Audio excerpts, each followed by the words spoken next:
मी नीलम, आपण पाहत आहात ॲक्ट 20 न्यूज। सुरुवातीला पाहूया आजच्या हेडलाईन्स।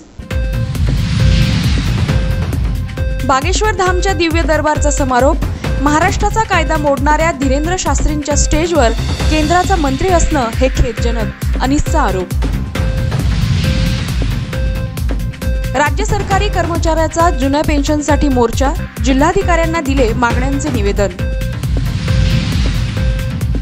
दिवाळी सणाच्या बाजारांची धूम, खरेदीसाठी गुलमंडीवर गर्दी आणि ओव्हरटाईमचा मोबदला मिळावा म्हणून वीज वितरणच्या तांत्रिक कामगारांचे आमरण उपोषण। आता सविस्तर बातम्या। पंडित धीरेंद्र शास्त्री बागेश्वर धाम यांचा दिव्य दरबाराचा आज समारोप झाला। या धार्मिक सोहळ्याला भाविकांनी मोठी गर्दी केली होती। मात्र एकीकडे देशाचे अर्थ राज्यमंत्री यांनी या दरबार भरवण्यासाठी पुढाकार घेतला असताना याच दरबारात धीरेंद्र शास्त्री हे महाराष्ट्राचा कायदा न पाळता वारंवार त्याचा अवमान करीत आहेत। कथित बागेश्वर धाम बाबा हे कर्मकांड आणि हातचालाकीच्या माध्यमातून अंधश्रद्धा पसरवित असून पोलिसी बघ्याची भूमिका घेतात, हे लाजिरवाणी असल्याचं महाराष्ट्र अंधश्रद्धा निर्मूलन समितीचे मराठवाडा संघटक किशोर वाघ यांनी म्हटलं आहे।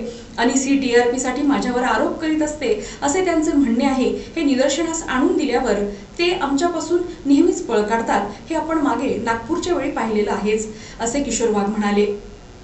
परवाला त्यांनी छत्रपती संभाजीनगरच्या पत्रकारांना सांगितलं की अनिस अंधश्रद्धा निर्मूलन समितीचं आम्हाला कुठलंही आव्हान नाही आणि ते फक्त पत्रकारांसमोर माध्यमांसमोर जाऊन टीआरपी घेतात असं मुळीच नाही। त्यांना आम्ही नागपूरपासूनच महाराष्ट्रात रोखण्याचा प्रयत्न करतो आहे। ते महाराष्ट्र शासनाच्या जादूटोणा विरोधी कायद्याचं वारंवार उल्लंघन करत आहेत। द ड्रग्ज अँड रेमेडीज ॲक्टचं पण उल्लंघन करतात। 1954चा ॲक्टचं पण ते उल्लंघन करत आहेत। मेडिकल प्रॅक्टिशनर ॲक्टचं पण उल्लंघन करत आहेत। असं असताना आम्ही त्यांना लेखी निवेदन दिलं आहे। त्यांना बागेश्वर धामच्या ॲड्रेसवर रजिस्टर पोस्टाने पण आमचं चॅलेंज पाठवलं आहे। ACP नागपूर यांना पण आम्ही तक्रार केली आहे। महाराष्ट्र शासनाची PIMCने पण ती तक्रार केली आहे। असं असताना ते इथून औरंगाबादमध्ये येऊन असं खोटं बोलतात आणि त्या पेपरमध्ये छापून येतं, ते वाचल्यावर आम्ही तुमच्यासमोर हजर आहोत। त्यांच्या कार्यक्रमाला 3 दिवस झाले, आज शेवटचा दिवस आहे आणि आपण आज पत्रकार परिषद घेतली आहे। असं वाटत नाही का कुठेतरी तुम्ही कमी पडताय? अर्थातच आमची शक्ती त्या मानाने कमीच आहे। आमचं सत्य आहे, आमच्याकडे दिवा आहे, ते त्यांच्याकडे सर्व प्रकारची सत्ता आहे ना, तुम्ही बघताय या आयोजक आणि याच्यापासून त्यांची उपस्थिती। परंतु आम्ही सत्य सांगण्याचं काम, जनजागरणाचा लढा हा आम्ही अशा कथांचं आयोजन सार्वजनिक ठिकाणी होतं आहे आणि लोकप्रतिनिधी म्हणून हे जात आहेत, यात गैर असण्याचं काही बाब नाही। पण रामकथांच्या नावावर दिव्य चमत्कार, प्रेत चमत्कार, भूत भानामती, करणी कवटळ, जादूटोणा, मंत्रतंत्र, जारण मारणपासून सगळ्याच गोष्टीच्या अंधश्रद्धा जर तिथे पसरवल्या जात असतील, हे मात्र आक्षेपार्ह आहे आणि या ठिकाणी अशा जबाबदार लोकप्रतिनिधीने जाता कामा नये।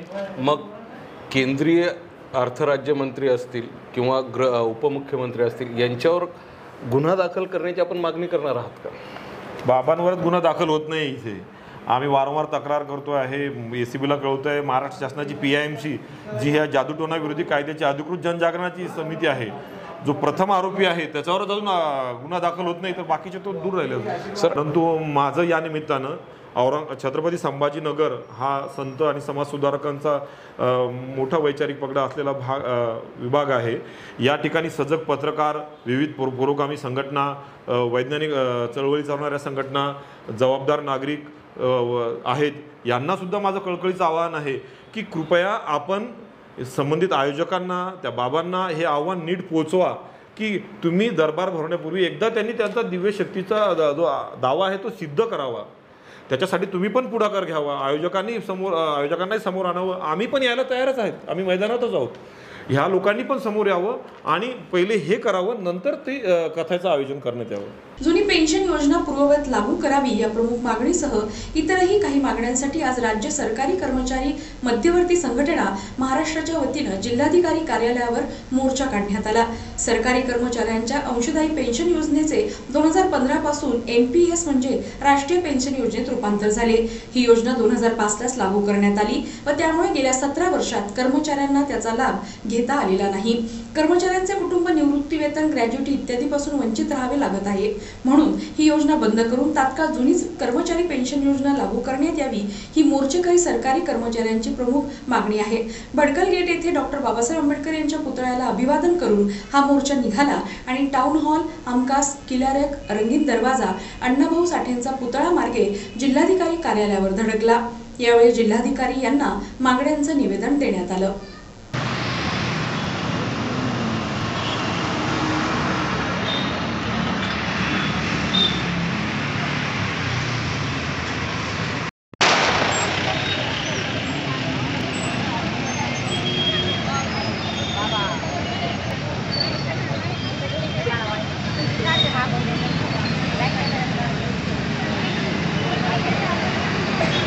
दिवाळी 3 दिवसांवर आली आहे, त्यामुळे बाजारात एकच धूम असून कपडे, खेळणी, मिठाई आणि इतर सामानांची खरेदी करण्यासाठी सर्वांची झुंबड उडाली आहे।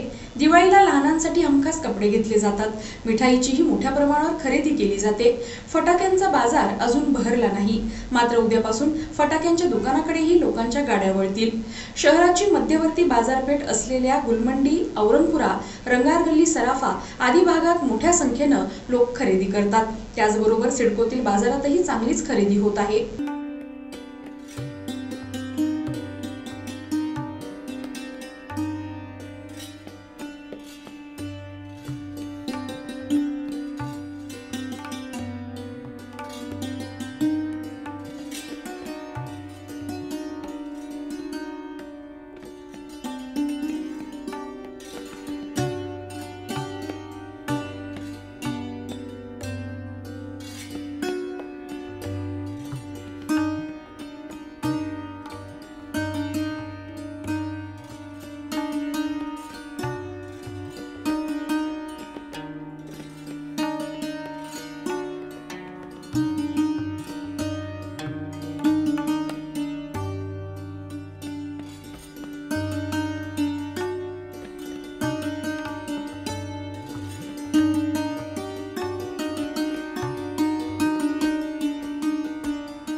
शहर जिल्हा काँग्रेस अनुसूचित जाती विभागाचे शहराध्यक्ष डॉक्टर अरुण शिरसाट यांची जिल्हा शहर काँग्रेस पक्षाच्या उपाध्यक्षपदी नियुक्ती करण्यात आली आहे।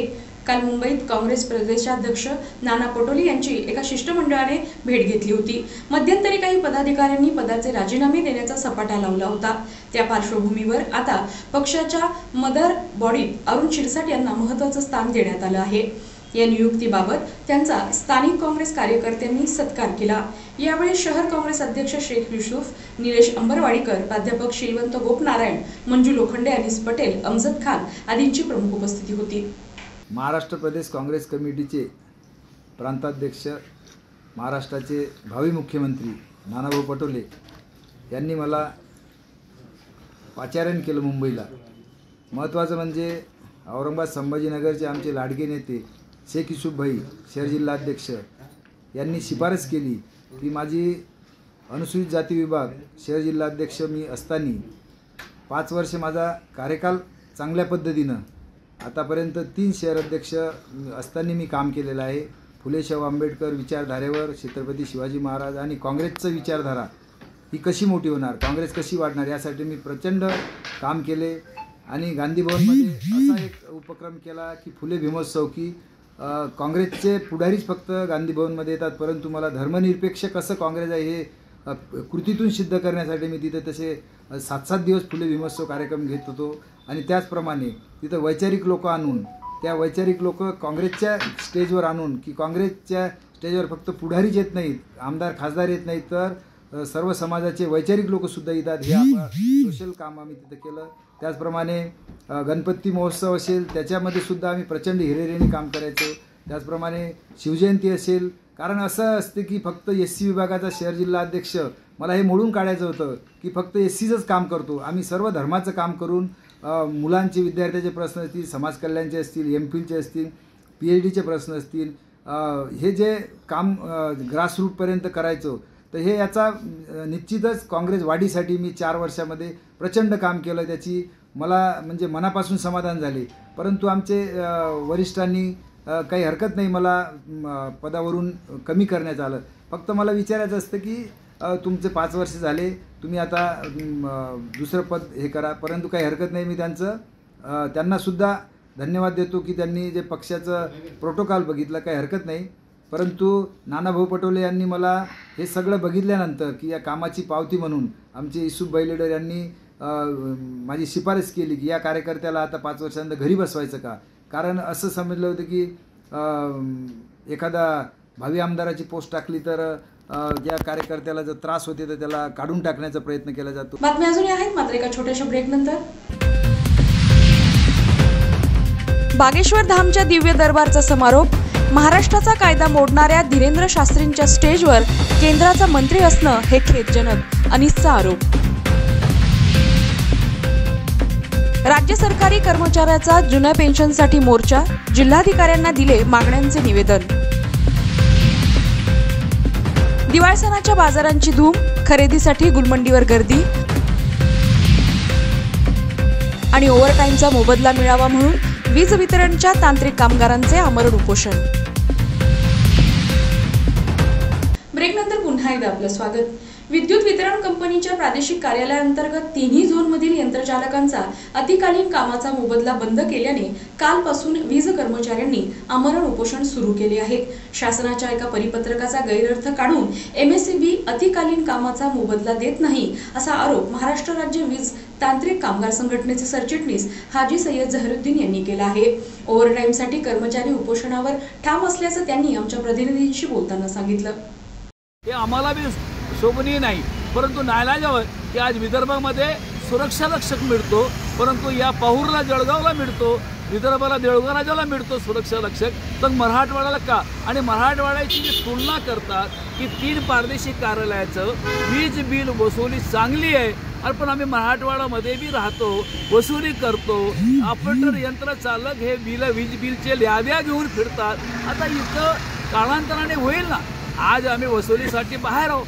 आज ते भांडूपचं तुलना इकडं होऊ शकत नाही. भांडूप, पुणे, कल्याण, या वाशी या परिसराची वीज बिल वसुली चांगली आहे, परंतु आपली वसुली अगर कमी असेल तर त्याचा 33 kV सबस्टेशनचा काय संबंध आहे, हा आमचा प्रश्न. याबाबत संबंधित मंत्र्याशी आपली काही चर्चा झाली का? चर्चा झाल्याने मंत्र्याला आम्ही निवेदन पाठवलेलं आहे. माननीय मंत्री महोदयांना निवेदन पाठवलेलं आहे आणि आम्ही उद्या मुंबईला आमचे CMD, आमचे HRच्या डिपार्टमेंटला पुन्हा संपर्क साधणार.